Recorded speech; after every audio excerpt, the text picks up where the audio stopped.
La criminalité, c'est un cycle. Et tu vois, le nouveau procès va se dérouler sans qu'aucun témoin ne se présente à la barre. L'histoire des criminels racontée par l'unique journaliste d'enquête, Félix Séguin. Salut Félix. Bonjour Alexandre. Revenons sur ce qui s'est produit. Un jeune de 22 ans qui a été abattu en pleine rue sur le plateau Mont-Royal hier. Là, il avait des liens avec BFM. Ben oui, c'est impossible de terminer cette semaine sans parler des nombreux événements violents qui ont secoué la métropole depuis 6 jours, précisément. D'abord dans le quartier Saint-Michel, ensuite sur le plateau Mont-Royal, jeudi en fin d'avant-midi. Alors, en plein jour, il y a un jeune homme de 22 ans qui a été abattu de plusieurs coups de feu.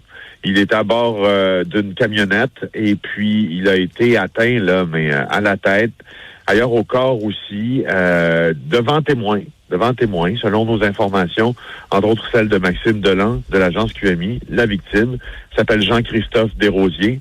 Important ou pertinent plutôt de faire son profil. Il aurait des liens avec le fameux Blood Family Mafia, donc le gang originalement fondé sur la rive sud de Québec par Dave Turmel, mais qui aujourd'hui continue à vivre sous un autre nom, entre autres sous des noms d'emprunt, mais il y a toujours le même fond, c'est-à-dire le conflit pour le paiement des redevances de vente de drogue dans la région de la vieille capitale. Sauf que là, manifestement, il y a une partie de ce conflit qui se déroule à Montréal, qui s'exporte à Montréal, parce que Desrosiers a été atteint d'au moins 3 balles. On a retrouvé les douilles sur la scène de crime au pied de sa camionnette. Donc, lui s'y trouvait toujours à l'intérieur de la camionnette. Il est en arrêt cardio-respiratoire à l'arrivée des services d'urgence. Et le suspect, lui, avait pris la fuite. Attendez, c'est pas terminé. Parce que, au fond, on a arrêté un ado tout près. Hein? Alors, et cet ado-là, quand on l'a trouvé, un ado de 17 ans, il avait des traces de sang sur lui.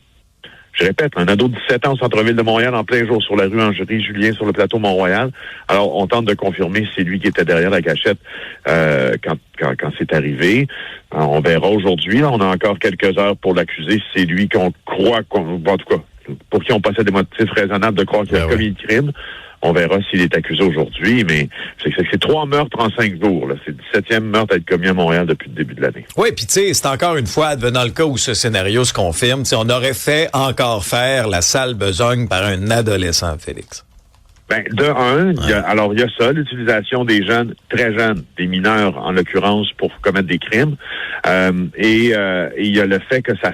Moi, je veux dire, dans tout ça, il y a quelque chose qui m'interpelle beaucoup. Vous savez qu'au début de cette guerre des stupéfiants à Montréal, donc entre le BFM, pas à Montréal, mais dans la vieille capitale, à Québec, entre le BFM, des gens d'Alboivin aussi, puis les Hells Angels, ben, on a, non pas les policiers avaient dessiné un peu la tendance, là, mais les autorités qui financent les policiers avaient été lentes.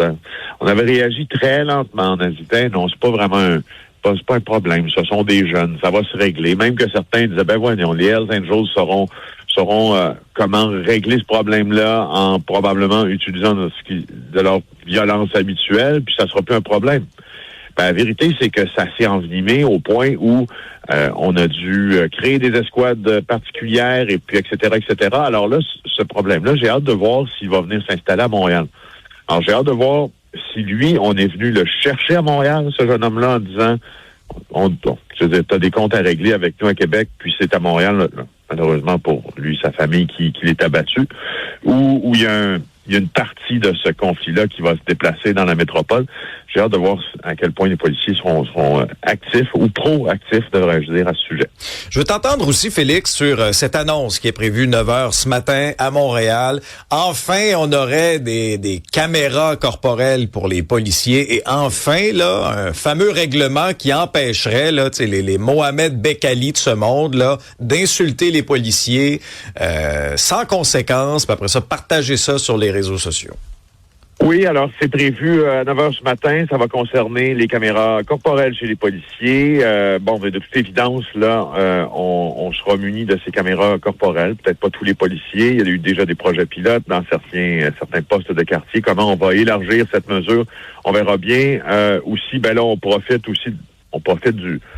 du courant qui passe et puis de l'aval du ministère de la Sécurité publique aussi pour peut-être réglementer pour ne plus qu'on puisse insulter un policier, comme ça s'est fait à quelques reprises à Montréal, chez une agente, chez un agent.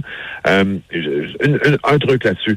Sur les caméras corporelles, on l'a bien sûr essayé aux États-Unis énormément. Quand on regarde des chiffres, des statistiques, ça n'a pas nécessairement empêché les bavures. Là. C'est pas une caméra corporelle sur un policier, c'est pas un bouclier qui empêche que des gestes répréhensibles soient commis. Au moins, tu as une preuve. Ben non, c'est ça. Au moins, ça aide à avoir la preuve, et c'est là où j'en arrive. C'est que oui, ça aide à avoir la preuve de ce qui s'est commis ou en tout cas la tenue du policier lors d'une intervention. C'est juste que ça prend après ça beaucoup de temps à la justice de baliser tout ça, parce que ça veut pas dire que si le policier a une caméra, qu'on permet nécessairement aux avocats qui représenteront soit le ministère public dans un cas, ou peut-être lors d'une poursuite civile, le poursuivant. C'est pas un mur à mur, ça, là. Faut que ça soit très, très, très balisé, sinon la justice aura pas le temps de gérer. La justice a déjà pas beaucoup de temps de gérer des trucs qui, selon la vie du public, sont importants. C'est difficile de gérer toute la preuve qui est fournie par une caméra corporelle. On l'a prouvé dans le passé que c'était difficile à baliser, ce qu'on pouvait obtenir, de quel minutage, à quelle minute on peut l'obtenir, qui on peut brouiller. Dans ça, il y a peut-être des tiers qui n'ont rien à voir. En tout cas, bref, tout ça pour dire que peut-être que c'est plus facile que ça en a l'air de judiciariser le contenu d'une caméra corporelle. Je termine en me disant que ce serait peut-être et puis c'est une invitation à mes collègues, je sais qu'ils le feront. Vous savez, la suspension des accusations contre les 11 ados qui ont été arrêtés dans le dossier Nouran Rezaï, cet adolescent de 15 ans battu par un policier de Longueuil l'an passé. Il y avait une enquête du SPVM entourant tout ce qui s'est passé avant. Et puis on a appris donc cette semaine que le DPCP a déposé un nolle prosequi dans ce dossier, donc d'une intention de ne plus poursuivre, en fait. En fait, c'est pas tant de plus poursuivre que de suspendre les procédures. Ce qui est malheureux là-dedans, c'est que la DPCP n'a pas à nous dire pourquoi il ne veut plus poursuivre. Alors, nous, le public, on aimerait évidemment le savoir. C'est une enquête du SPVM. Peut-être que le SPVM sait, lui, pourquoi on ne veut plus poursuivre dans le dossier entourant la mort de Nouran Rezaï. J'ai ma petite idée que je suis en train de valider, que je vous communiquerai probablement dans les prochains jours. Merci, Félix. Au revoir.